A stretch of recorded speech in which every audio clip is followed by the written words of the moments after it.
Hello students, welcome back to middle education. यहाँ पर आपके सामने है क्लास 10th का इंग्लिश सब्जेक्ट का एक प्रैक्टिस पेपर सेट, जिसका कि सेट नंबर 1 हम यहाँ पे सॉल्व करेंगे। हम देखेंगे कि मोस्ट इम्पॉर्टेंट क्वेश्चंस को किस तरीके से हमें कितने वर्ड्स में आंसर देना है और साथ में कैसा आंसर लिखना है, जिससे कि आप आपके एग्ज़ाम में बहुत अच्छा स्कोर कर सकें।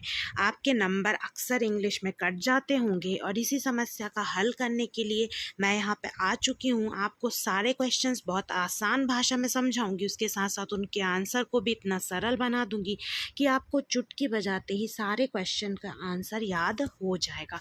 तो हम जो मोस्ट इम्पॉर्टेंट क्वेश्चंस हैं उनको देख लेते हैं और साथ में मेरे साथ वीडियो में एंड तक बने रहिए। इसका PDF आपको डिस्क्रिप्शन बॉक्स से डाउनलोड कर लेना है।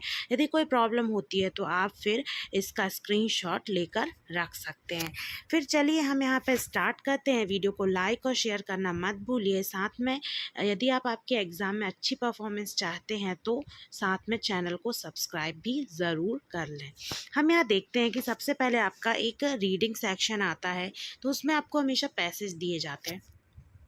अब अक्सर क्या होता है कि आप पैसेज में ध्यान नहीं दे पाते, समय कम बचता और आप गलत आंसर में टिक करके आ जाते। तो हम यहाँ पे देखेंगे, सबसे पहले read the following passage carefully and answer the questions given below. यहाँ पे क्या होता है कि एम्परर का मतलब सम्राट है और साथ में यहाँ पे अशोका जो कि बहुत बड़े राजा हुआ करते थे, उनके बारे में ये पैसेज यहाँ पे दिया गया है। तो हम सबसे पहले फर्स्ट नंबर का क्वेश्चन देख लेते हैं। ये जो क्वेश्चंस हैं इस पैसेज के, वो आपको ऑब्जेक्टिव टाइप में दिए हुए हैं, तो ज़्यादा कठिनाई या टेंशन की ज़रूरत नहीं है। सबसे पहला है, हु प्लांटेड शैडी ट्रीज। ये छायादार पेड़ थे वो किसने लगाए, तो वो उसका सही आंसर है। देखिए यहाँ पैसेज जो है वो अशोका के बारे में है और फर्स्ट लाइन में ही आपको मिल जाएगा कि जो अशोका थे उनने शैडी ट्रीज लगाए, तो आंसर हो जाएगा अशोका। सेकंड वाला आंसर है वो है, the Mughals planted the magnificent avenues of chinar in. तो इसका जो आंसर हो जाएगा वो आपका हो जाएगा कश्मीर। उसके बाद ये सब आपको पैसेज में ही देखने के लिए मिल जाएगा। थर्ड वाला है, हु वॉज अशोका। अशोका कौन थे, तो इसका आंसर यहाँ पे हो जाएगा, ये गार्डन थे नहीं, इंडियन फिल्म एक्टर थे नहीं, ये क्या थे, इंडियन मोनार्च। ठीक है, उसके बाद फिर आगे बढ़ेंगे, देखेंगे फोर्थ वाला, which plants were planted along the bank of river Jhelum. Jhelum के तट के किनारे कौन से पेड़ लगाए गए थे, तो इसका जो सही आंसर है वो हो जाएगा यहाँ पे चिनार। ठीक है, फिर उसके बाद फिफ्थ वाला है, at present our roads are planted by. ठीक है, तो इसका आंसर जो हो जाएगा वो हो जाएगा PWD। ठीक है, PWD के ही अंडर में यहाँ पे जो अपनी रोड है उनको कर दिया गया है। अब उसके बाद सेकंड है, read the following passage carefully and answer the given below. इनका जो आंसर है, नीचे जो पैसेज के क्वेश्चन उनको भी आपको नीचे यहाँ पे ऑप्शंस जो है उनके हिसाब से देना है। अब यहाँ पे गार्बेज, गार्बेज यानी होता है कचरा। ठीक है, तो ये पर्यावरण, साथ में जो कचरा है उसका कैसे निपटारा करना है, उस हिसाब से ये पैसेज इन्होंने दिया है। तो हम इसे देख लेते हैं। सबसे पहले यहाँ पे आ जाता है question, leaves can enrich blank fertility. तो इसका जो सही आंसर हो जाएगा वो हो जाएगा सॉइल। पत्तियां हैं वो किसकी पैदावार बढ़ाती हैं, तो वो मिट्टी की उर्वरा शक्ति और पैदावार बढ़ाती हैं। सेकेंड है, give a great environmental hazard. तो इसका जो सही आंसर है वो हो जाएगा गार्बेज। उसके बाद फिर हम आगे बढ़ेंगे, देखेंगे थर्ड नंबर का क्वेश्चन, गार्बेज मेक्स परमिसेस। तो इसका जो सही आंसर हो जाएगा अगली। ठीक है, क्या हो जाएगा इसका, अगली। फिर है यहाँ पे, we can dispose garbage to are. हम डिस्पोज कैसे कर सकते हैं, तो इसका सही आंसर यह हो जाएगा जंक डीलर। फिर उसके बाद यहाँ पे आगे बढ़ेंगे पांचवें में, garbage can be reused by. Reused कैसे किया जा सकता है गार्बेज को, रिसाइकलिंग, रिसाइकल करके। अब उसके बाद फिर हम देखते हैं सेक्शन नंबर बी। तो सेक्शन नंबर जो बी होता है वो होता है एक राइटिंग सेक्शन। इसमें कि आपको नोट मेकिंग, साथ में एप्लीकेशन, ऐसे ये सब लिखना होता है। तो इसमें कोई भी घबराने की ज़रूरत नहीं है। जैसे कि हम एक नोट मेकिंग का यहाँ एग्जांपल ले सकते हैं कि speech is a great blessing. Speech से रिलेटेड यहाँ पे एक पैसेज दिया गया है और इसका हमें नोट बनाना है। तो सबसे पहले देखिए यहाँ पे आपका जो टाइटल है वो क्या है, स्पीच अ ब्लेसिंग और अ कर्स। कर्स का मतलब होता है एक तरीके का वरदान, ठीक है, और ब्लेसिंग का भी अर्थ यही होता है। दोनों ही एक दूसरे के पर्यायवाची हैं, इसलिए यहाँ पे बीच में और लगा, और का मतलब होता है या, ठीक है। तो अब इसके बाद इसके नोट्स पे हम ध्यान दे दें। तो नोट में क्या है, speech is a great blessing as well as curse, ठीक है, ये दे दिया। जैसे इनने यहाँ से निकाल लिया great blessing as well as great curse, तो इससे इनने एक सेंटेंस बना लिया। सेकेंड है, if used carelessly it can make our attitude misunderstood, ठीक है। तो जो हमारी वाणी है वो यदि हम गलत तरीके से प्रयोग करें तो ये हमारे एटीट्यूड को कम्प्लीटली गलत फहमी का यहाँ पे शिकार बना देगी सामने वाले को, सामने वाला हमारे बारे में गलत सोच बैठेगा। तो इस सेंटेंस को इन्हें शॉर्ट उसमें लिख दिया, it can create an enemy और फ्रेंड, क्योंकि ये जब किसी को भी गलत फहमी का शिकार बना सकती है तो ये हमारे एनिमीज़ को भी क्रिएट कर सकती है और हमारे फ्रेंड्स को भी बढ़ावा दे सकती है। मतलब हम चाहें तो अपनी वाणी से हमारे ज़्यादा से ज़्यादा दोस्त भी बना लें और चाहें तो ज़्यादा से ज़्यादा शत्रु भी बना लें। It should be used carefully, इसे हमेशा केयरफुली यानी सावधानीपूर्वक यूज़ करना चाहिए। तो इस तरीके से ये जो पैसेज है उसका आपको सार बताना है, वो भी अपने छोटे छोटे सेंटेंस अपने द्वारा बना के, जो कि ग्रामेटिकली करेक्ट हों। फिर उसके बाद हम यहाँ पे देखते हैं question number 4, write an application to your principal for giving your book from the school book bank.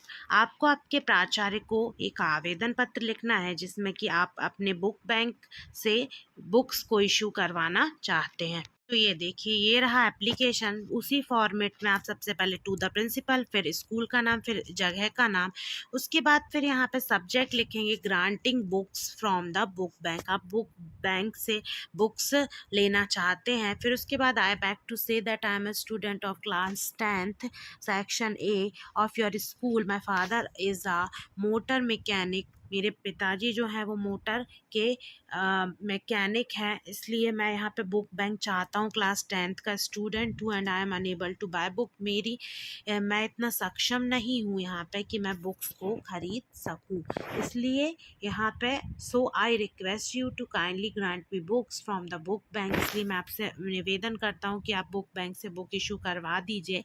I shall be highly grateful to you for your kindness. आपके इस दयालु व्यवहार के लिए मैं आपकी हमेशा ऋणी रहूँगा या आभारी रहूँगा। फिर थैंकिंग यू नेम लिख देंगे, हाँ योर फेथफुली भी आप लिख सकते हैं।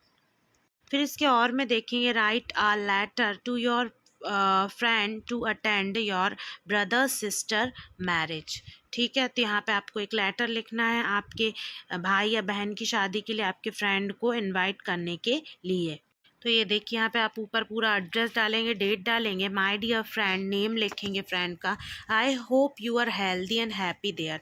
मुझे ऐसी उम्मीद है कि तुम वहाँ पे स्वस्थ और प्रसन्न होगे। You will be glad to know that the marriage of my elder brother sister has been fixed on 3rd December। तुम्हें ऐसे जान के खुशी होगी कि मेरे बड़े भाई या बहन, जिसका भी आपको लिखना है, किसी एक का यहाँ पे लिख दीजिए, उनकी जो शादी है वो तय हो गई है इस तारीख को। We will send you the invitation card soon. हम तुम्हें जल्दी ही जो आमंत्रण पत्र है वो भेजेंगे। I am very eager to see you. Please come here 3-4 days before the marriage date. We shall have a very nice time. मैं तुम्हें देखने के लिए बहुत उत्सुक हूँ। साथ में तुम 3-4 दिन पहले शादी के आ जाना और हम बहुत अच्छा समय व्यतीत करेंगे। Rest on meeting. बाकी का जो मिलने के बाद बात होगी। Yours as ever. हमेशा के लिए तुम्हारा नेम यहाँ पे आपको फ्रेंड का लिख देना है। तो ये बहुत ही सरल था जो कि इजीली आपको याद हो जाएगा। उसके बाद है, right a paragraph on any one of the following topic. किसी एक पे आपको एक पैराग्राफ यहाँ पे लिखना है। तो वहाँ पे जो 4 टॉपिक्स है उनमें से हमने वंडर्स ऑफ साइंस का यहाँ पे ऐसे ले लिया है। तो इसमें एक एक सेंटेंस समझाना तो पॉसिबल नहीं है क्योंकि फिर वीडियो बहुत लॉन्ग हो जाएगा। तो मेन पॉइंट बता देती हूँ कि किसी भी ऐसे में इंट्रोडक्शन में आप सारा उसकी जानकारी दे देंगे, फिर उसके पॉइंट्स बनाएंगे। साइंटिफिक इन्वेंशन, क्या क्या वैज्ञानिक आविष्कार हुए, means of transport and communication मतलब यातायात और संचार के साधन के बारे में लिखेंगे। मेडिसिन और सर्जरी यानी किस प्रकार से चिकित्सा जो है वो उसका विकास हुआ है। फिर कंप्यूटर डिसएडवांटेज यानी इसकी कुछ हानियाँ भी हैं विज्ञान की, उनको लिखना, और 7th नंबर का पॉइंट आपको कंक्लूजन में लिख देना है। फिर उसके बाद जो क्वेश्चन है वो है right a paragraph in about 150 word on online education. Online education पे 150 शब्दों का पैराग्राफ लिखना है। तो यदि आपको ये याद हो तो आप भी लिख सकते हैं ये, और यदि आपने नहीं लर्न किया है तो आप ऐसे को लिख सकते हैं। अब एक बात और ध्यान दीजिए यहाँ कि इनमें से आपको और भी कोई दूसरा ऐसे पहले से याद हो, निबंध याद हो, तो आप उसी को ही एग्ज़ाम में लिख के आइए, ठीक है। उसके बाद फिर है question number 6, on the basis of picture given below right a short paragraph. Short paragraph आपको इसके बारे में लिखना है। आप यहाँ देखिए, यहाँ पे अर्थ बनी हुई है, सेव वाटर सेव अर्थ का यहाँ पे एक कोटेशन दिया हुआ है। देखिए ये जो है बहुत ही इजी पैराग्राफ है और इसको यहाँ पे आप एग्ज़ाम में लिख सकते हैं। यहाँ वाटर के बारे में दिया हुआ है और कुछ इम्पॉर्टेंट यहाँ पे लाइंस भी दी हुई हैं, तो इन्हें आप पढ़ लीजिए। फिर उसके बाद आ जाते हैं हम क्वेश्चन नंबर 7 पे, जिसमें कि जो ग्रामर जो आपका सेक्शन है सी उसके अंदर आ जाता है। इसमें fill in the blank choosing the correct alternative given in the bracket.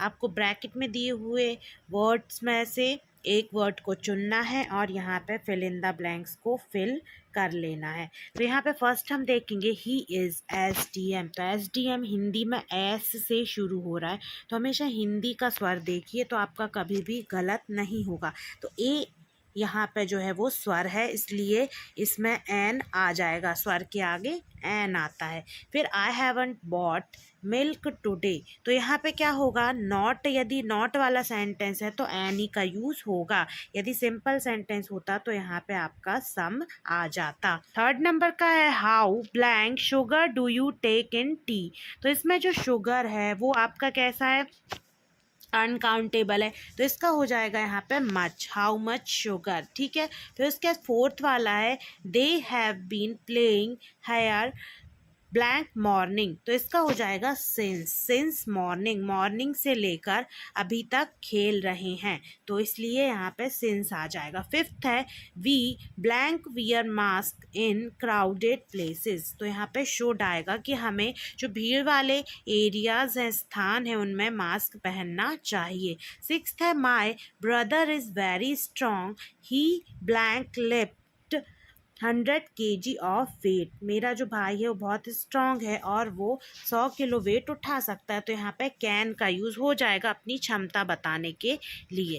तो स्टूडेंट्स ये था आपका पेपर सेट नंबर फर्स्ट, जो कि मैंने आपको क्वेश्चन नंबर 7 तक इसमें कंप्लीट करवा दिया है। नेक्स्ट पार्ट में हम क्वेश्चन नंबर 8 से कवर करेंगे। यदि आपने चैनल को सब्सक्राइब नहीं किया है तो जल्दी से इसे सब्सक्राइब कर दीजिए। PDF को डिस्क्रिप्शन बॉक्स से डाउनलोड करना मत भूलिए। साथ में वीडियो को ज़्यादा से ज़्यादा लाइक और शेयर ज़रूर करिए। मिलते हैं नेक्स्ट पार्ट में। Thanks for watching this video.